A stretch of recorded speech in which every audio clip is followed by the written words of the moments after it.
ఇప్పుడు మనం 2025వ సంవత్సరం 4వ తేదీ 3వ నెల మార్చి నెల ఇండియా వర్సెస్ ఆస్ట్రేలియా మ్యాచ్ జరుగుతున్నదండి. ఈ మ్యాచ్లో ఎవరు ఓటమి ఉందో ఎవరు గెలుపు ఉందో, ఆస్ట్రేలియా యోగ బలం ఉందా లేకుంటే ఇండియా యోగ బలం ఉందా, రోహిత్ శర్మ సారథి యోగ బలం ఎలా ఉంది, అలాగే ఆస్ట్రేలియా కెప్టెన్ డేవిడ్ స్మిత్ సారథ్యంలో వారి యోగ బలం ఎలా ఉందో చూద్దామండి. Janakiram India versus Australia match సెమీఫైనల్లో ఓటమి ఎవరిది గెలుపు ఎవరిది చూడు.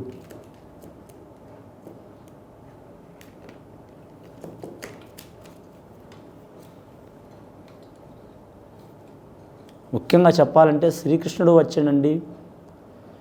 కానీ మాత్రం మీరు జాతకంలో చూడాలంటే మాత్రం ఇండియా వర్సెస్ ఆస్ట్రేలియా మ్యాచ్లో మాత్రం చాలా వరకు అయితే మాత్రం బ్యాటింగ్ పరంగా బౌలింగ్ పరంగా రెండు టీంలు మాత్రం హోరాహోరీగా సాగే అవకాశం ఉన్నాయి. ఫీల్డింగ్ పరంగా మాత్రం ఒక టీంకి ఇబ్బందులు ఎదుర్కొనే అవకాశం ఉంది, ఒక టీంకి మాత్రం మంచిగా అయ్యే అవకాశం ఉంది. కానీ మాత్రం ముఖ్యంగా బ్యాటింగ్ పరంగా బౌలింగ్ పరంగా శ్రీసింహ హోరాహోరీ సాగే అవకాశం ఉంది. మాత్రం ముఖ్యంగా మాత్రం ఇండియా గెలిచే అవకాశం ఉందండి. ఇండియా తరపు నుంచి మాత్రం ముఖ్యంగా మిడిల్ ఆర్డర్ బ్యాట్స్మెన్లు అలాగే మాత్రం లోయర్ ఆర్డర్ బ్యాట్స్మెన్స్ కూడా కలిసి వచ్చే అవకాశం ఉంది. ఆల్రౌండర్ బౌలింగ్ తరపు నుంచి మాత్రం చాలా వరకు విజయం పొందే అవకాశం ఉందండి. ఇండియా మ్యాచ్ అయితే విన్ అయ్యే అవకాశం ఉందండి.